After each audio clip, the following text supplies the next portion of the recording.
Student welcome back to my channel Samrat Academy. तो दोस्तों मेरा नाम है आकाश और मेरे प्यारे विद्यार्थियों, इस वीडियो में हम बात करने वाले हैं क्लास 10th के सामाजिक विज्ञान के very most important 20 objective question जो कि 2022 बोर्ड एग्जाम में पूछा जाएगा। मेरे प्यारे विद्यार्थियों, सामाजिक विज्ञान में आपका इतिहास, भूगोल, नागरिक शास्त्र और अर्थशास्त्र, इन चारों से जितने मोस्ट इंपॉर्टेंट क्वेश्चन बहुविकल्पीय के बने हैं तो टोटल हमने 20 मोस्ट इंपॉर्टेंट क्वेश्चन तैयार किया है। अगर ये वीडियो देख लेते हैं तो 2022 बोर्ड एग्जाम में सामाजिक विज्ञान में जितने बहुविकल्पीय के प्रश्न आएंगे आप एक भी प्रश्न गलत करके नहीं आएंगे, मेरा वादा है। तो मेरे प्यारे विद्यार्थियों, आइए अब हमारे साथ आप 20 प्रश्नों को प्रैक्टिस कीजिए और आप कमेंट करके बताइए कि आपको कौन सा प्रश्न आ रहा है, कौन सा नहीं आ रहा है। ठीक है, तो चलिए वीडियो को स्टार्ट करते हैं। वीडियो स्टार्ट करने से पहले एक ही बात कहूँगा कि चैनल पर अगर आप नए हैं तो चैनल को सब्सक्राइब करके हमारे साथ जुड़ जाइए और 2022 बोर्ड एग्जाम की तैयारी अच्छे से कीजिए। वीडियो को शेयर भी कर दीजिए ताकि आपके फ्रेंड तक यह वीडियो पहुँच पाए। तो मेरे प्यारे विद्यार्थियों, आराम से चीज़ों को पढ़ेंगे, रिलैक्स होकर पढ़ेंगे, कंसेप्ट क्लियर कर लेंगे। 20 क्वेश्चन अगर पढ़ लेते हैं तो सामाजिक विज्ञान के बहुविकल्पीय प्रश्न में एक भी दिक्कत नहीं होगा। ठीक है, चलिए पहला प्रश्न नंबर पहला कि गैरिबाल्डी ने किस देश की राष्ट्रीय एकता के लिए संघर्ष किया था।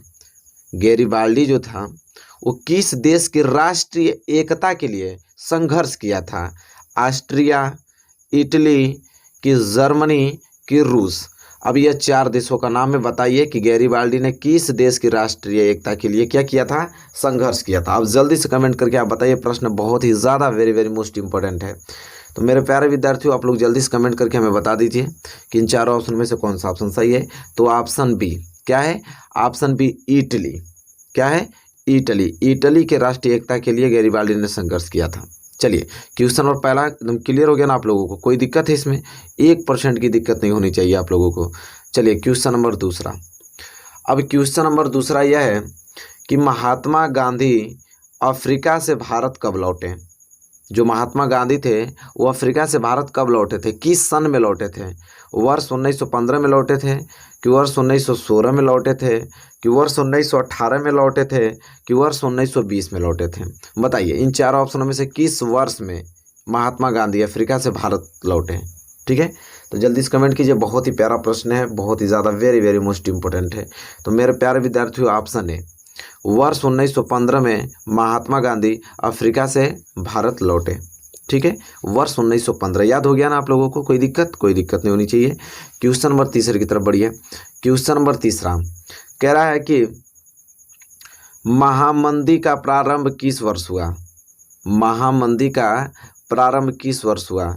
1919, 1924, 1929 और 1934। बताइए, इन चारों ऑप्शनों में से कौन सा ऑप्शन सही होगा कि महामंदी का प्रारंभ किस वर्ष हुआ? जल्दी से कमेंट करके आप जरूर बताएं। ठीक है, कि इन चारों ऑप्शनों में से कौन सा ऑप्शन सही होगा कि महामंदी का प्रारंभ किस वर्ष हुआ? तो ऑप्शन सी 1929। क्या? 1929 ईस्वी में महामंदी का क्या हुआ? प्रारंभ हुआ। कोई दिक्कत नहीं, याद हो गया। चलिए क्वेश्चन नंबर तीसरा क्लियर। क्वेश्चन नंबर चौथे की तरफ बढ़ चलते हैं। क्वेश्चन नंबर चौथा बताइए कि भूमि एक, यहाँ पे आपको भरना है, संसाधन है। मतलब भूमि एक प्राकृतिक संसाधन है कि भूमि एक मानव निर्मित संसाधन है कि भूमि एक सौर ऊर्जा से निर्मित संसाधन है कि भूमि एक इनमें से कोई नहीं है। बताइए इन चारों ऑप्शन में से कौन सा ऑप्शन सही होगा कि भूमि एक संसाधन है। बहुत ही प्यारा प्रश्न है, वेरी मोस्ट इंपॉर्टेंट प्रश्न। तो जल्दी से कमेंट करके बताइए कि भूमि एक संसाधन है। तो ऑप्शन है भूमि एक क्या है? प्राकृतिक संसाधन है। भूमि एक क्या है? प्राकृतिक संसाधन। ऑप्शन ए क्वेश्चन नंबर चौथे का राइट आंसर हो जाएगा। ठीक है, चलिए question number 4 clear. Question number 5 की तरफ बढ़ चलते हैं। चलिए देखिए क्वेश्चन नंबर 5। अब क्वेश्चन नंबर 5 क्या बोल रहा है, यहाँ पे आपको दिखाई दे रहा होगा कि लाल पीली मिट्टी पाई जाती है। लाल पीली मिट्टी पाई जाती है दक्कन के पठार में कि मालवा प्रदेश में कि ब्रह्मपुत्र घाटी में कि थार रेगिस्तान में। चलिए बताइए कि जो लाल और पीली मिट्टी पाई जाती है वो कहाँ पाई जाती है? इन चारों ऑप्शनों में से आपको बताना है। ठीक है, किस जगह में पाई जाती है, किस घाटी में पाई जाती है, किस पठार में, कि प्रदेश में, कि रेगिस्तान में। बताइए, लाल मिट्टी, लाल और पीली मिट्टी, लाल दोनों, लाल और पीली मिट्टी पाई जाती है। तो मेरे प्यारे विद्यार्थियों, इसका सही आंसर क्या होगा? ऑप्शन बी मालवा प्रदेश में। मालवा प्रदेश में लाल और पीली मिट्टी पाई जाती है। ठीक है, ऑप्शन बी इस क्वेश्चन का राइट आंसर हो जाएगा। आई होप आपको क्वेश्चन नंबर 5 अच्छे तरीके से क्लियर हो गया।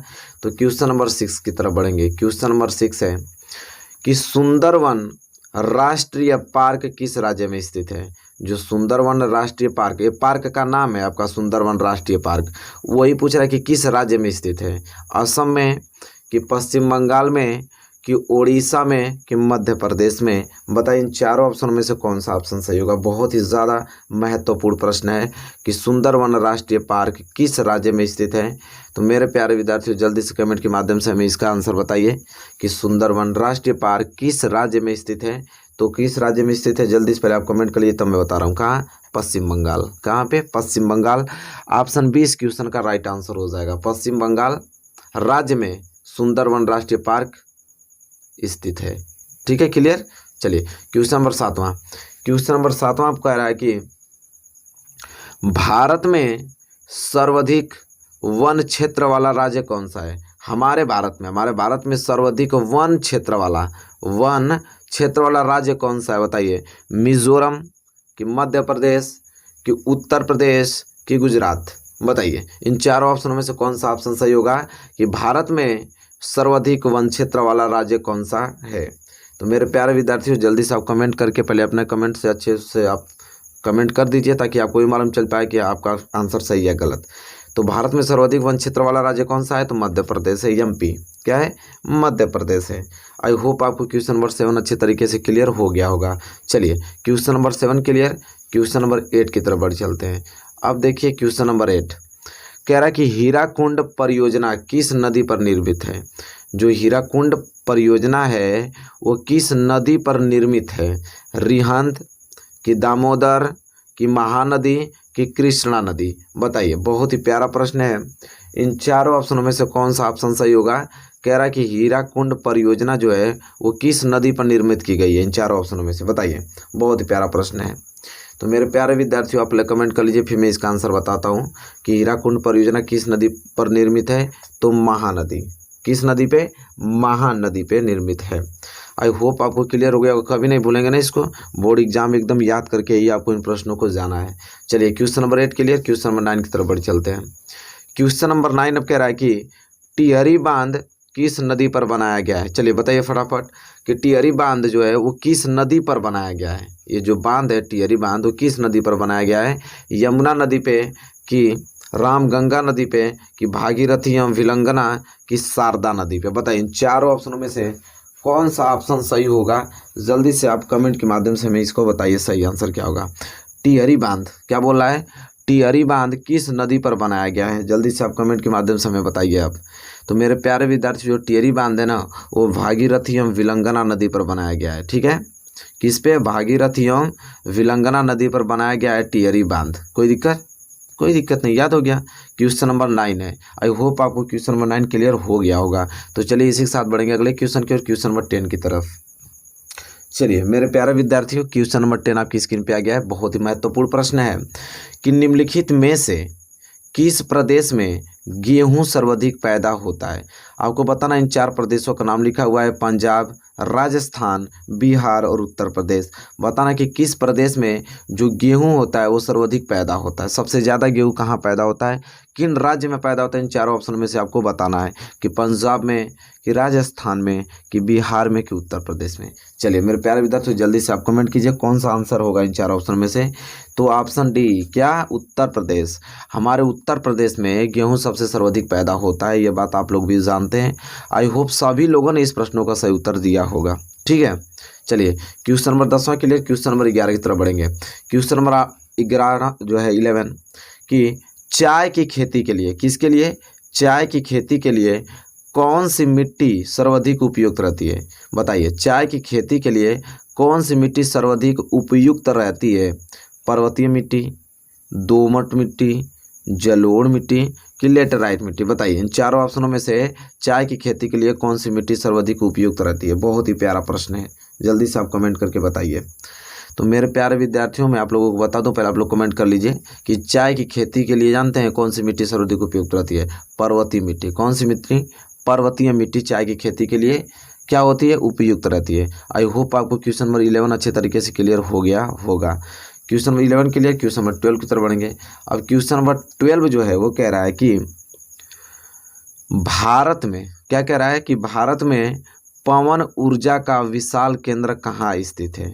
हमारे भारत में पवन ऊर्जा, क्या पवन ऊर्जा का विशाल केंद्र कहाँ स्थित है?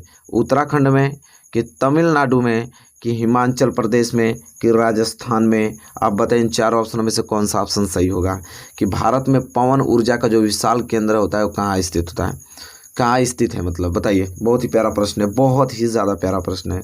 तो मेरे प्यारे विद्यार्थी, उत्तराखंड। कहाँ पे? उत्तराखंड में पवन ऊर्जा का विशाल केंद्र है। आई होप आपको क्वेश्चन नंबर 12 क्लियर हो गया होगा। क्वेश्चन नंबर 12 क्लियर हो गया, क्वेश्चन नंबर 13 की तरफ बढ़ेंगे। देखिए क्वेश्चन नंबर 13 आपकी स्क्रीन पे दिखाई दे रहा है कि रानीगंज कोयले की खान स्थित है। ये कोयले का खान का नाम है रानीगंज। वही कह रहा है कि रानीगंज कोयले की खान स्थित है, मतलब कहाँ स्थित है? बिहार में, कि पश्चिम बंगाल में, कि झारखंड में, कि उड़ीसा में? बताइए इन चारों ऑप्शन में से कौन सा ऑप्शन सही होगा क्वेश्चन नंबर 13 के लिए, कि रानीगंज कोयले की खान स्थित है। तो मेरे प्यारे विद्यार्थियों, जल्दी से आप कमेंट के माध्यम से हमें बताइए कि रानीगंज कोयले की खान स्थित है। ठीक है, जल्दी फटाफट कमेंट कीजिए। तो मैं बताना आप लोगों को चाहूँगा कि रानीगंज कोयले की खान स्थित है पश्चिम बंगाल में। किसमें? पश्चिम बंगाल में रानीगंज कोयले की खान स्थित है। आई होप आपको क्वेश्चन नंबर 13 क्लियर हो गया। क्वेश्चन नंबर 14 की तरफ बढ़िए। अब क्वेश्चन नंबर 14 आपको दिखाई दे रहा है कि 14, विदेशी व्यापार किन के मध्य होता है? जो विदेशी व्यापार होता है वो किन के मध्य होता है? बताइए, दो देशों के मध्य, कि दो प्रदेशों के मध्य, कि दो नगरों के मध्य, कि दो गांवों के मध्य? बताइए किन दो, इन चार ऑप्शनों में से कौन सा ऑप्शन सही होगा कि विदेशी व्यापार किन के मध्य होता है? बहुत ही प्यारा प्रश्न है, जल्दी से आप कमेंट करके बताइए। तो जो विदेशी व्यापार होते हैं वो दो देशों के मध्य होते हैं मेरे प्यारे विद्यार्थियों। किनके? विदेशी व्यापार दो देशों के क्या होता है? मध्य होता है। क्लियर हो गया क्वेश्चन नंबर 14? ठीक है, चलिए क्वेश्चन नंबर 14 अगर क्लियर हो गया तो क्वेश्चन नंबर 15 की तरफ बढ़ेंगे। चलिए उसको देख लेते हैं। चलिए मेरे प्यारे विद्यार्थी, क्वेश्चन नंबर 15। अब क्वेश्चन नंबर 15 क्या कह रहा है, इसको ध्यान से पढ़िए कि भारत का सबसे लंबा राष्ट्रीय राजमार्ग है। ठीक है, भारत का सबसे लंबा राष्ट्रीय राजमार्ग है। बताइए NH-44, NH-1, NH-32, NH-8? बताइए इन चारों ऑप्शन में से कौन सा ऑप्शन सही होगा कि भारत का सबसे लंबा राष्ट्रीय राजमार्ग पूछा है। बहुत ही प्यारा प्रश्न पूछ दिया हमसे। तो इसका सही आंसर क्या होगा? तो ऑप्शन ए होगा कि भारत का सबसे लंबा जो राष्ट्रीय राजमार्ग होता है वो NH-44 होता है। क्या? NH-44 है, NH-44 है।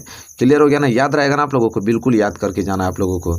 चलिए क्वेश्चन नंबर 16 आपकी स्क्रीन पे दिखाई दे ही रहा है कि संविधान की, सभी लोग ध्यान से सुने प्रश्न को, संविधान की 8वीं अनुसूची में कितनी भाषाओं को मान्यता दी गई है?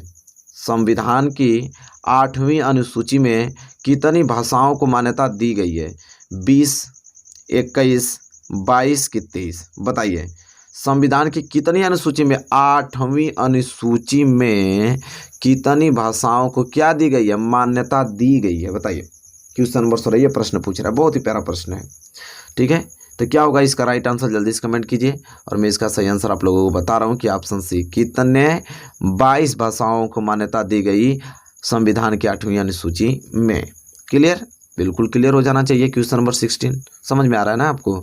चलिए question number 16 clear. Question number 17, अब क्वेश्चन नंबर 17 क्या बोल रहा है? देखिए ध्यान से समझिए। भारत में क्या बोल रहा है कि भारत में महिलाओं के लिए आरक्षण की व्यवस्था है। भारत में महिलाओं के लिए आरक्षण की व्यवस्था है लोकसभा में, विधानसभा, मंत्रिमंडल में, कि पंचायती राज की संस्थाएं में?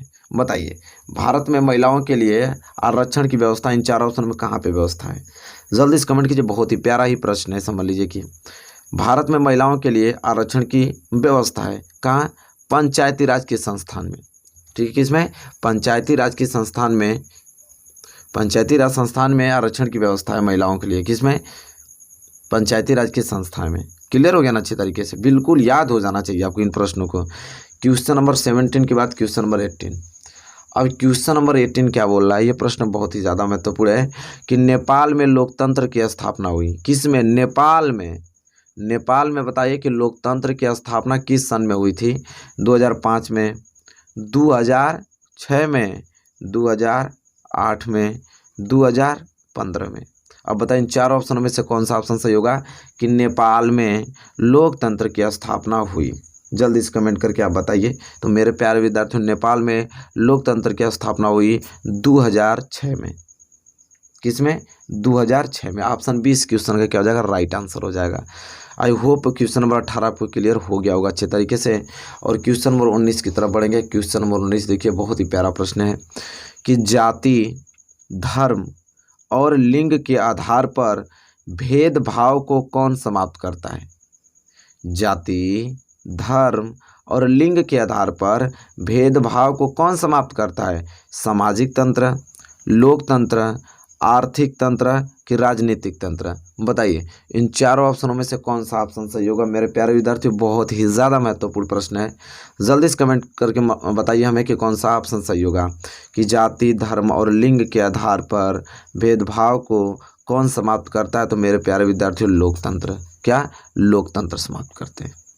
तो ऑप्शन 20 क्वेश्चन का क्या हो जाएगा? राइट आंसर हो जाएगा। तो मेरे प्यारे विद्यार्थियों, यहाँ तक आपने क्लियर कर रखा है। तो देखिए इतने मोस्ट इंपॉर्टेंट क्वेश्चन मैंने बहुविकल्पीय को आपको करा दिया। गारंटी के साथ कहता हूँ, अगर ईमानदारी से आपने किया है और इसको याद करके जाते हैं तो 100% यहाँ से एक भी क्वेश्चन बाहर नहीं जाएगा। सारे प्रश्न आप अचीव करके आएंगे 2022 बोर्ड एग्जाम में, मेरी गारंटी है। आप अच्छे से बस रीड कीजिए, उसको याद करके ही आप पहुँचें। और ये तो आपका सामाजिक विज्ञान है। इसी तरह हर एक विषय का हमारे पास प्लेलिस्ट बना हुआ है। चैनल के प्लेलिस्ट पे जाइए, 2022 बोर्ड एग्जाम लिखा होगा 95%, उस पर क्लिक कीजिए। सभी विषय की वीडियो मिलेंगी आपको और सभी वीडियो को आप देख लीजिए और याद कर लीजिए सभी प्रश्नों को। ठीक है, तो चलिए मेरे प्यारे विद्यार्थियों, वीडियो अगर पसंद आया होगा तो प्लीज़ वीडियो को लाइक करके ही आगे बढ़िएगा। चैनल पे नए हैं तो चैनल को सब्सक्राइब कर और बेल आइकन को प्रेस कर लीजिएगा मेरे प्यारे विद्यार्थियों। और वीडियो को शेयर करना बिल्कुल नहीं भूलना है, क्योंकि आपके फ्रेंड भी इसको देखेंगे और वो भी अच्छे मार्क्स ला पाएंगे। तो चलिए मिलेंगे आपसे नेक्स्ट वीडियो में, तब तक के लिए धन्यवाद।